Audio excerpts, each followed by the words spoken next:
Hello guys, welcome back to our channel Wins World TV. Ang dalawang mandirigma na si Jerwin Ancajas at Marlon Tapalis ang dadayo sa bansang Japan bago matapos ang taong 2023. Ang laban para sa Bantamweight Championship sa pagitan ni former IBF Super Flyweight Champion Jerwin Ancajas kontra sa kapatid ni Naoya Inoue na si Takuma Inoue. Paglabanan nila ang WBA Bantamweight title. Sa kauna-unahang pagkakataon ay lalaban itong kababayan natin na si Jerwin Ancajas na magaganap sa Kokujiken, Tokyo, Japan. Isa si Jerwin Ancajas sa pinakamalakas na boksingero ng bansang Pilipinas. Simula 2016 hanggang 2022 ay naidepensa ni Jerwin Ancajas ang IBF Super Flyweight title. Siyam na bisis niya itong matagumpay na idepensa ang titulo. At kamakailan lang ay naging impresibo ang pag-akyat ni Jerwin Ancajas matapos niya talunin by TKO si Wilner Soto. Ito rin ang unang depensa ni Takuma Inoue sa kanyang hawak na WBA title. Makakamit kaya ng ating kababayan na si Jerwin Ancajas ang pangalawang World Championship sa pangalawang division.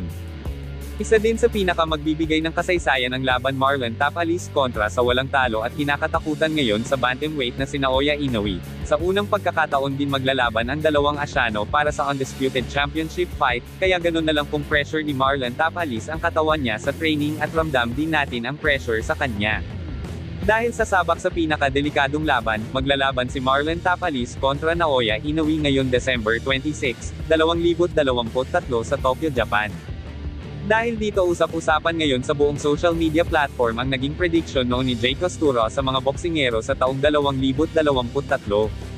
Buong tapang na isiniwalat ni Jay Costuro ang kapalaran ng isang sikat na boksingero na magkaroon ng malaking problema pagdating sa health issue pagkatapos ng kanyang laban. Hindi ito pinangalanan ni Jay Costuro ngunit sinabi niya na isa itong boksingero, magkakaroon daw siya umano ng problema sa kalusugan ng katawan, issue sa relationship, at issue sa pera. Isang pagbagsak ang nakikita ni Jay Costuro sa isang boksingero dito at mahirapan ng makabawi. Isa kaya kila Marlon Tapalis at Jerwin Ancajas ang tinutukoy niya. Will hindi natin alam ang mga mangyayari kaya abangan na lang natin ang maging resulta sa laban Marlon Tapalis kontra Naoya Inoue at Jerwin Ancajas at kapatid ni Naoya Inoue na si Takuma Inoue. Minsan na rin ginulat ni Marlon Tapalis ang Japan nang talunin niya ang undefeated fighter na Hapon. At tinapos niya lang ito ng 1 minuto, tinamaan niya ng solid right punch at sinundan pa ng solid na kaliwa ang Hapon dahilan ng pagka-knockout nito.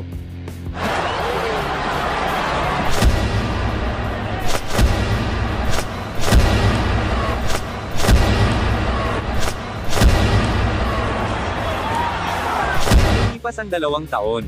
Naikisang muli ang rematch, sa Osaka, Japan. Gustong patunayan ng Hapon at Chombo lang na natalo siya noong una silang magkaharap. Sobrang dami ng tagahanga ng Japanese na ito, dahil pagsampa pa lang ng Hapon sa ibabaw ng boxing ring ay todo nahiyawan ang mga taga-suporta nito. Unang round ay kitang-kita sa dalawang mandirigma na maingat sila pareho, na tila nagsusukatan pa ng lakas at diskarte.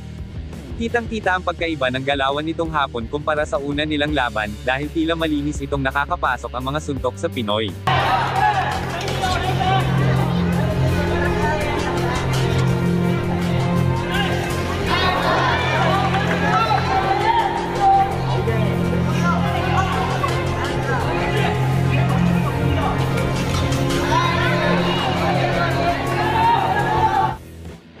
Round 2 ay tila gustong-gusto na ng Hapon magpakawala ng puro solidong suntok, at kitang-kita din dito na gustong-gusto na niya patumbahin itong mandirigma ng Pilipinas, ngunit hindi rin padedaig itong Pinoy dahil pag-umpisa ng round 5 ay tila naka-jackpot itong Hapon makatama sa bodega ng Pinoy dahilan sa pagkatumba nito.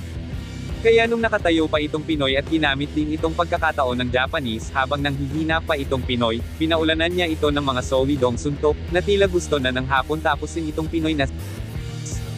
Dahil sa tibay nitong Pinoy ay nairaos niya nag-round na yon.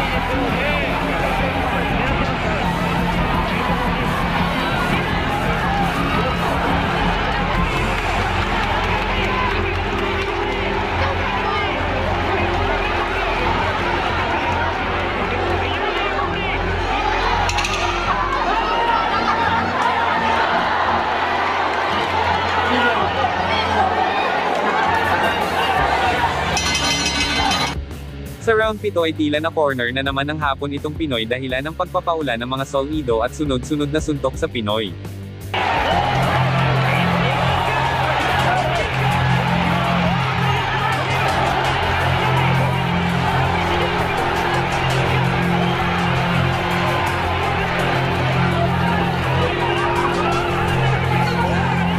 Pagdating ng round 10 ay kitang-kita na mahina na at pagod na itong Hapon, nang hindi niya inaasahan na matsambahan siya ng Pinoy, dahilan ng pagkatumba ng Hapon.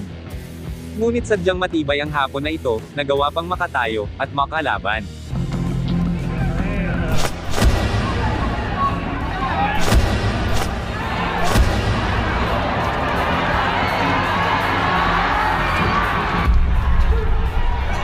Dumating na ang round 11, at dito pinakita ng Pinoy ang kanyang bagsik, pinaulanan ng puro solidong suntok itong Hapon at hindi na siya nagsayang pa ng oras, hanggang sa itinigil na ng referee ang laban. Nanalo ang Pinoy.